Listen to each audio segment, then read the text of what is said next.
Hello বন্ধুরা, আমি আজকে তোমাদের সাথে শেয়ার করব কুমড়ো শাক ভাপা।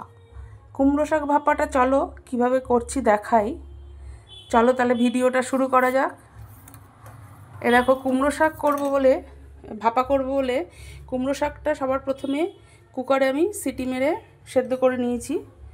এরপরে দেখো এখানে দিয়েছি সর্ষে, পোস্ত, তারপরে চারমগজ সব গুঁড়ো করে রেখেছিলাম গরম জলে, সেটা আমি একটুখানি ভিজিয়ে রেখেছি। আর এর মধ্যে কাঁচা লঙ্কা পেস্টও দিয়ে রেখেছি, কাশ্মীরি লঙ্কার গুঁড়ো দিয়েছি। এবার দেব নুন, চিনি দিয়েছি, দিয়ে এবার আমি কড়াইতে দেব। তার আগে পাঁচফোড়ন দেবো কড়াইতে। এবার দেখো পাঁচফোড়ন দিয়ে তেলের ওপর আমি এবার কুমড়ো শাকটা দিয়ে দিচ্ছি। একটুখানি নেড়ে নেবো কুমড়ো শাকটাকে হালকা। পাঁচফোড়নের সঙ্গে একটুখানি কুমড়ো শাকটাকে নেড়ে নিচ্ছি। আজকে সব নিরামিষ রান্না করব। দেখো পেঁয়াজের কোনো আজকে কারবার নেই, কোনো কিছু পেঁয়াজ দিয়ে করব না, সব আজকে নিরামিষ করব। এবার আমি সর্ষে পোস্তটা দিয়ে দিচ্ছি এর মধ্যে। গ্যাসটাকে বাড়িয়ে দিলাম। এবার ভালো করে নাড়াচাড়া করে নেব। করে নিয়ে এবার আমি এর মধ্যে দেব সর্ষের তেল। দেখো সর্ষের তেল দিয়ে দিচ্ছি।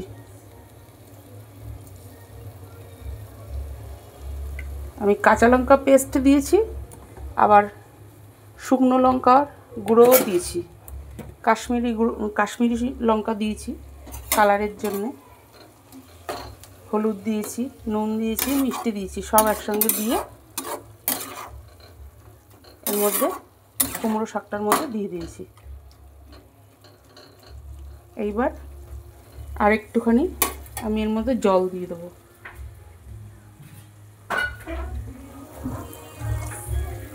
জল দিয়ে এবার আমি এটাকে ঢাকা দিয়ে দেবো কড়াইটাকে। নুন মিষ্টি তো সবই দেওয়া আছে, কড়াইটাকে ঢেকে দিলাম। এইবার যখন একদম মাখা মাখা হবে তখন আমি গ্যাসটাকে অফ করে দেবো। গ্যাসটাকে আমি বাড়িয়ে দিয়েছি। ফিরে আসছি পরবর্তী রান্না।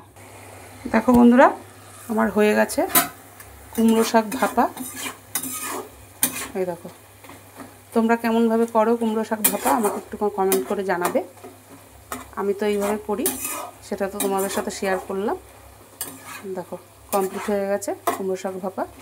আজ তাহলে এই পর্যন্ত। কাল আবার নতুন কোনো ভিডিও নিয়ে হাজির হবো। ততক্ষণে তোমরা সবাই সুস্থ থেকো, ভালো থেকো, সাবধানে থেকো। আজকের মতো টাটা, বাই বাই।